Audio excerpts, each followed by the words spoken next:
Hello my friends, Stephanie here, and I'm back with more movie chatter. And what I have for you today are some movie recommendations. I have 7 films here from various genres. I'm going to give you some brief reviews, spoiler free of course. I'm going to keep my commentary brief, and hopefully you'll find something or a few somethings that you haven't seen that you want to add to your watch list, because I've watched all these recently and I really enjoyed them, so I figured I would share them with you. And this is a segment that I did right in the beginning of my channel. I did it for maybe the first year, and I always enjoyed doing it, but I kind of got away from it because there wasn't a lot of interest, didn't get a lot of views. And you know what? I figured I would bring it back, see if you guys are interested, see if you like it. If you do like it, let me know in the comments, because I really like to keep this going because it is something that I do enjoy doing. Also, a few of you have asked me about Letterboxd. I am on Letterboxd. I am doing written reviews. I'll link my profile in the description box if you want to follow me over there.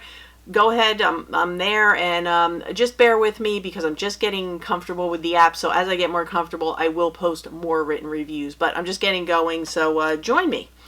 And the first film just came out this week. I just got my copy yesterday and I watched it last night and I totally enjoyed it. So I decided to make it my first review.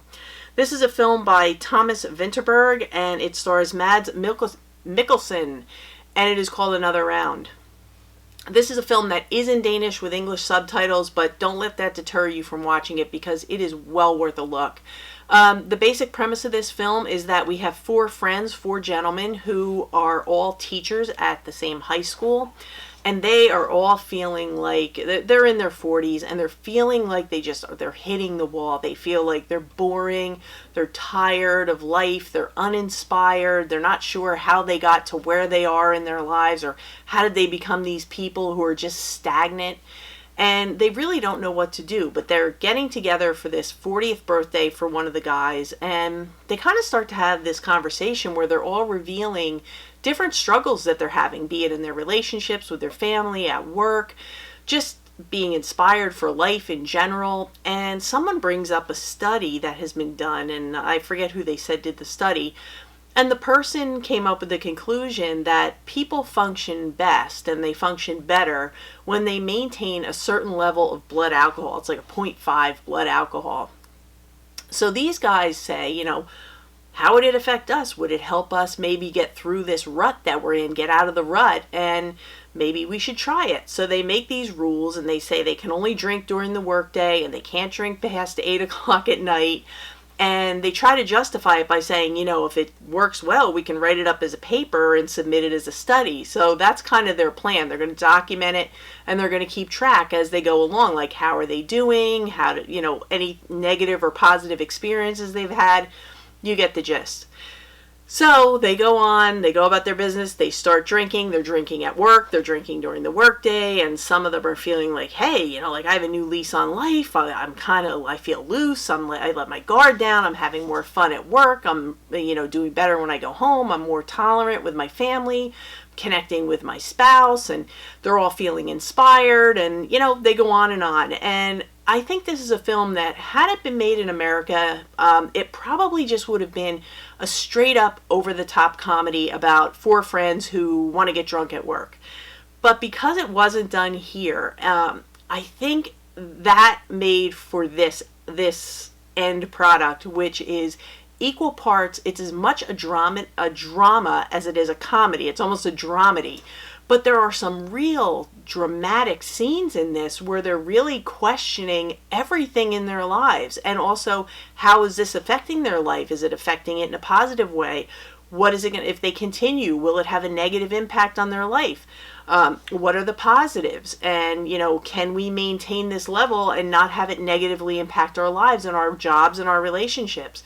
So it really does have some real life questions in it.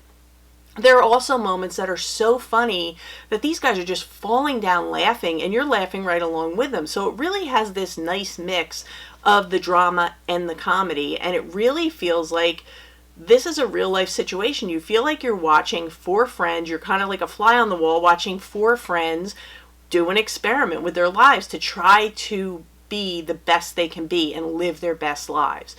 And I really enjoyed this from beginning to end. I thought it was fantastic. It's a 2-hour runtime. It flew by. I was never bored. I never felt like felt like the pacing was great. The cinematography was great.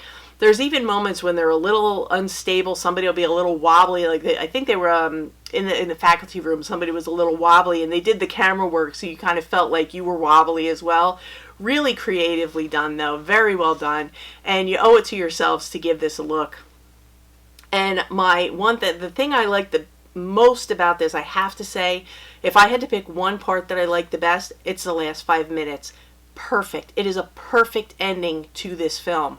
And just as an aside, the writer Thomas Vinterberg, his daughter, he had originally written this to be a play, and his daughter convinced him to make it a movie because apparently in Denmark, they have a very relaxed policy when it comes to alcohol use, and I think they only have to be 16 to start drinking.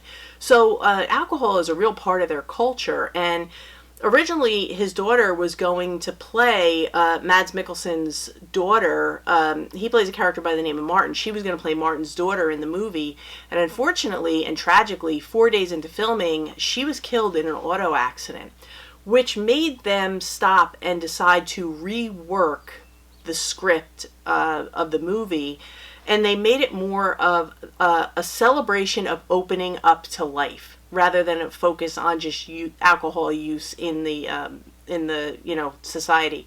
They decided to make it opening up to your best, your most authentic self, and that really comes through in this movie, and I thought it was important to add that in. But if you want to see something really good, it'll make you laugh, it'll make you cry, you'll feel everything in between. Really, really good stuff. So another round, I can't recommend it enough. It's so, so good.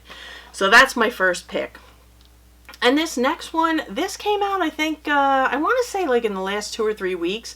Really good as well. This is the 4K Ultra HD, Blu-ray and digital, Tom Hanks' News of the World. And this one takes place about 5 years after the end of the Civil War. And Tom Hanks' character, he's got quite a name. He plays a gentleman by the name of Captain Jefferson Kyle Kidd. And what he does is he goes from town to town, and the people come in, and I think they pay 10 cents, and he reads to them from the local newspaper, and he tells them stories. So he basically entertains them with news and stories from his travels. And in his travels, I think he's in Texas when it starts. And upon his travels, he comes upon this covered wagon that has been overturned and ransacked, and he finds the guy that he believes was driving the wagon dead in a tree. He's been hung in a tree, or hanged in a tree. And in the woods, he finds a little girl. She's 10 years old, and she is trying to get away from him, and he gets hold of her, and he tries to talk to her, and he realizes quickly that she does not understand what he's saying, and he has no idea what she's saying. And it turns out that she's speaking the language of the Kiowa? Is it Kiowa? Yeah, Kiowa people. So he tries to take her to local authorities to find out if somebody can keep her, or find out who she belongs to, or where she belongs, family, whatever. And no one will help him. They say there's no one here who can help you, so you can just leave her behind and go on about your business, or here's her information, here's her closest family members, and you can see that she gets there. And reluctantly, he decides that he is going to take her with him and get her to back to some of her family members. And off they go. And this is a Western, but it is not a shoot 'em up, gambling, prostitution, fighting, rolling in the streets type of Western. This is more of a road trip Western. It's a little slower paced Western. But they really do show us the vibe of the time, because the country was still divided over the outcome of the Civil War. There's a lot of tensions. There's a lot of crime. There's a lot of people who are hiding out on roads, so that they tell him that the roads that he's used to traveling that used to be safe aren't so safe anymore. There's a lot of vandals, a lot of people that'll try and rob them and take everything that they have, take their wagon, take their horses, possibly hurt them. So it's not a real safe time for him to be a man to be traveling alone, let alone with a 10-year-old girl. But he sets out anyway, And we follow along, and I can tell you this is a beautiful movie. It's kind of a road trip movie, if you will, by Covered Wagon, but it's a road trip movie. It is a beautifully shot movie. The cinematography is amazing. It is a gorgeous movie. I believe it was shot in New Mexico, but it's stunning the way they shoot this movie. There's not an Atmos track, but there really didn't need to be one because it's really a dialogue heavy movie. It's not so much, like I said, it's not a lot of action, but if you haven't seen News of the World, I highly recommend it. It's a really good story. The on-screen chemistry between Tom Hanks and the little girl is spot on, very authentic feeling. And I just thought it was a really good story and really well done. Like I said, the camera work is excellent. So News of the World would be my second pick, and I highly recommend it. It's PG-13, so it's appropriate for pretty much everybody. So that was a good one. And now this one, going to a totally different end of the spectrum here. We have The Dark and the Wicked. It says, She Told You Not to Come. And this is done from the writer-director of The Strangers, which, if you've been around the channel, you know The Strangers scared me to death. And I thought this was really, really good. My friend Justin, he did a really good review on this. I'll link his channel in the description box because he did a really good review on this. He was the one that was on, he was on Facebook, I think, one night, and he's like, you have to watch this. I watched it that night. I was up all night. This creeped me out. Basic premise of this one is we have a father who is dying, and they live on a farm. He lives with his wife, and I believe they have a caretaker. And the mother tells her son and daughter, don't come. Just don't come. Stay away. We're fine. Your father is dying, but he's asleep. He's not up. And just her big thing is stay away. Don't come here. What do? The adult son and the adult daughter, they come. They think they're going to help. They say they need someone to run the farm. I forget if it's either goats or sheep. I think it's goats that they have. It's a goat farm, but they have to take the animals. They have to take them out to graze and whatnot every day. So they're working around the farm. And the farm is such a good setting. It's an isolated setting, which leads to that feeling of isolation and dread and just being alone out in the dark in this dark farm at night. And it just, the setting for the movies, it's almost a character of itself. And what happens is when the son and the daughter get there, they start to realize that they're either having these nightmares or these visions, or something is kind of haunting them and they don't really know what it is. And there is just such tension and anxiety through this whole movie. And all the mother keeps saying is, I told you not to come. I told you not to come. I told you to stay away. And it is so freaky and so good. And it just, like, there are times when just makes the hair on the back of your neck stand up. And the sound mixing is awesome, and it's got just such this creepy tone and this creepy vibe from beginning to end. And like I said, that feeling of isolation, being out on that farm, it's off the road, it's dark, it's creepy, your mind plays tricks on you, or does it? Like, what is really going on? But I thought this was fantastic. Definitely had a lot of atmosphere, definitely had a lot of tension. As far as the ending, some people loved it, some people hated it. I was fine with it.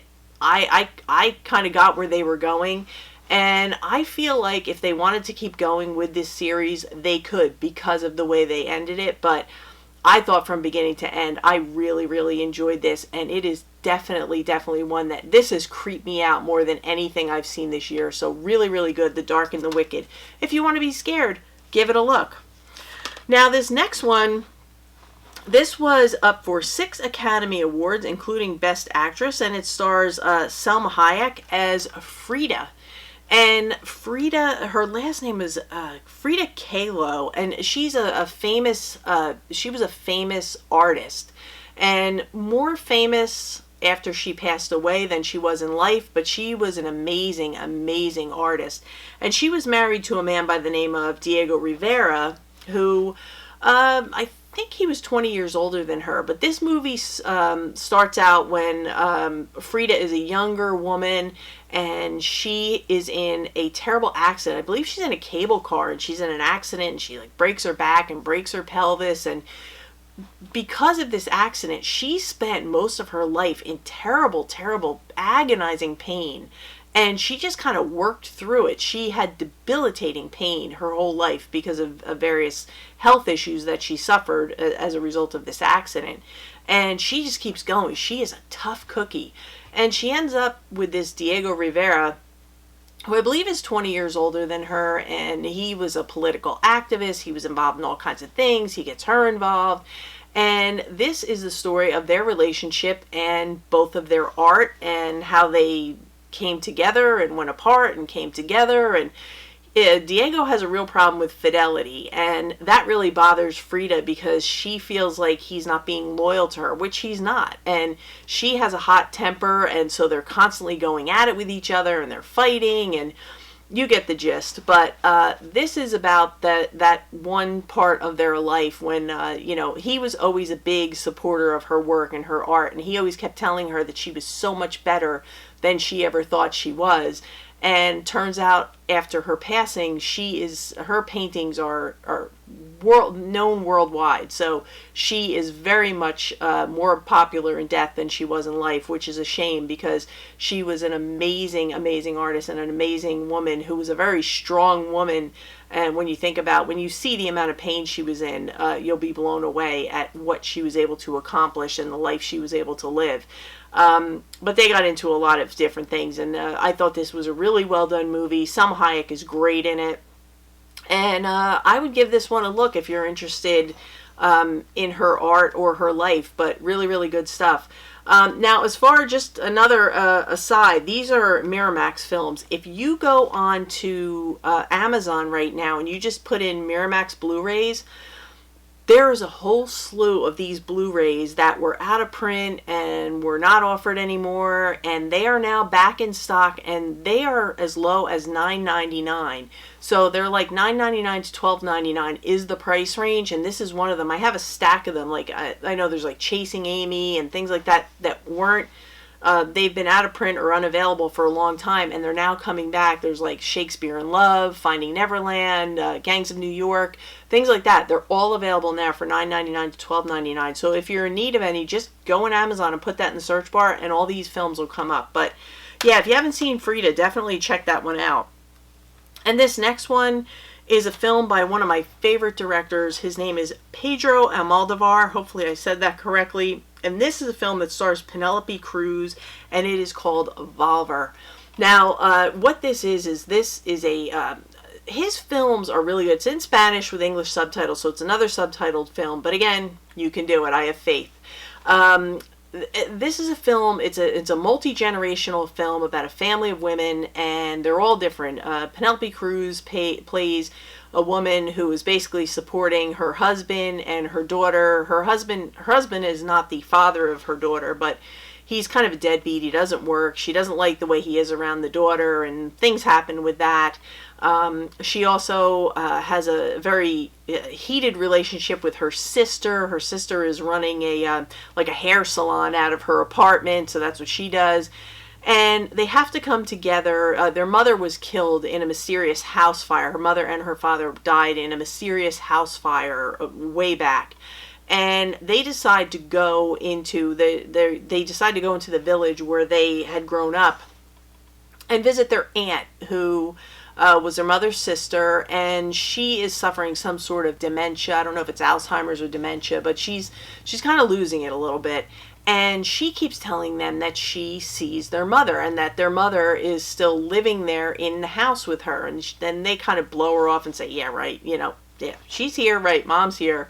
And there's also a neighbor across the street, a neighbor lady, and she says, she's like, I don't know what's going on over there. She's like, but somebody is helping her out, or she's getting around and doing better than we think she is. And, I try to get in and see her, and the door's wide open, and she's upstairs. She didn't open the door. So there's kind of some weird things going on, and I don't want to get into too much because it's really going to ruin it. But what we find out is this is really at its heart a relationship about women and friendships and support and sisterhood, and what it means to be a mother and what it means to be a daughter and a sister, and how they all support each other no matter what. And it's a really heartwarming look at the family dynamics and how women and the relationships between women and a family, they no matter what the dysfunction is, they will find a way to come together and help each other. And it is a really, really good, heartwarming, and at times very, very funny movie. But if you haven't seen anything by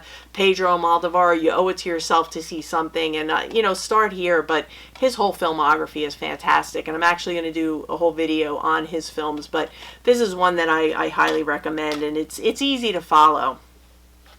Now this just came out this week. It's a newer release from Criterion. I think it was the release of the week from Criterion. It is Spine number 170. It's a film by Mike Leigh called Secrets and Lies. It is from 1996. It's 142 minutes. It is in color. And it is in English, but it takes place in London, so I found that it was easier for me to follow. I put the subtitles on just so that I could follow it. And we have a gal here. She is a black optometrist, and her name is Hortense. That's it, Hortense. I love the name, but it's Hortense. And Hortense is adopted, and her adopted mother has recently died. Her father had previously died, and she decides that she wants to find her birth mother.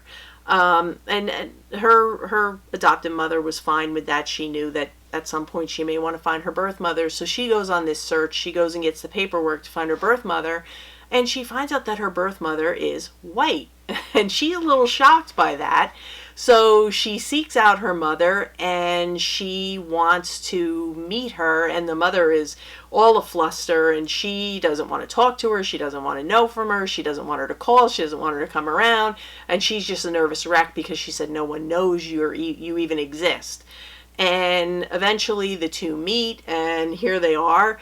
And this is what happens when they finally do connect. And it is at heart a family drama, but it also has some really funny moments. It has some touching moments, and it's really about how secrets and lies through a family affect everyone. And I can't say too much more about it because I'll ruin it, but I really enjoyed this one, and I think you will too. It's really, really good, and it's got, like I said, it's got, you know, very heartfelt moments. It has some funny moments. It also has some tearjerker moments in it too, but really, really good stuff. And it does have some extra features. It's a new 2K digital restoration. It looks good and it sounds great. It has a new conversation between Mike Leigh and composer Gary Yershon. New conversation between one of the actors and film critic Karina Antrobus. It has some audio interviews with Mike Leigh, and it has an essay by film programmer Ashley Clark. So it's got an essay book, which most of these come with some sort of an essay book. So it's got the essay book, and you have the film, but really, really good stuff. I really, really enjoyed this one, and I thought it was a really true to life feeling movie. Like, what would happen if all of a sudden the phone rang and it's, hi, this is your daughter that you gave up for adoption? What would happen? And that's kind of what you see here. But yeah, if you're interested, put that on your next list for the next sale that's coming up. And this last one, this was a recommendation by my friend Movie Buff Beth. I'll link her down in the description. And I hadn't heard of this one before. It is called Saint Francis. And this is about this centers around a young lady. She is, I believe, 34-year-old Bridget. And she cannot figure out her life for anything. And she takes a job as a summer nanny for a same-sex couple. Two women have a young daughter. She's 6 years old. They also have a young son who was just born, and the one mother works and one mother is home with the kids, but she can't handle them both at the same time. So they hire Bridget to watch Francis, who is the 6-year-old. And Frances is a handful. She is a handful of a kid. She's smart, she's witty, she's a lot of work, and Bridget just doesn't know what to do with her, and they do not like each other in the beginning. There's a lot of rocky roads in the beginning. And I could tell you at the beginning of the movie, I was like, this kid is driving me crazy. And by the end of the movie, I was just in love with this kid. I thought she was the greatest kid ever. And the actress that plays her is phenomenal. The actress that plays the little girl, Frances, is phenomenal. But this one, it tackles a lot of really heavy subjects without being heavy-handed and preachy. Like there's they talk about abortion, they talk about LGBTQ issues, they talk about postpartum depression, all sorts of things like that. But like I said, it never feels preachy, it never feels condescending, it never feels like they're down, up on the soapbox waving their finger at you. It's just real life stuff, and I thought it was really well done. I enjoyed all the characters in here. Like I said, I thought the little girl was phenomenal. And I thought the whole story was just really, really good. And it's one that I could see myself watching over and over again. It's a very heartwarming, heartfelt story. And again, another one that feels very true to life, which seems to be a common theme in the ones that I happen to pick today. But yeah, St. Francis is just, it's a win. It's a home run. And I would give this like the highest rank. It's so good. I would give it a 5 out of 5 every time. But yeah, if you haven't seen St. Francis or heard of it, put it on your list because it's a good one. So those are my picks for today for movie recommendations for you guys to check out. I hope you enjoyed it. If you did, give me a thumbs up, leave me some comments, let me know how you like the segment. Consider subscribing, hit the bell so you know when I upload again. My next upload is probably going to be a haul because I told you I was going to do the upcoming 4K news and release dates and things like that. So I'm going to do that along with the haul. So I'll post that in the beginning of the week so you have those the dates, and I'll show you what I picked up along the way. But that's going to do it for me today, and hopefully, like I said, thank you for watching. I hope you enjoyed it, and I will get you in the next one. But for today, that's a wrap.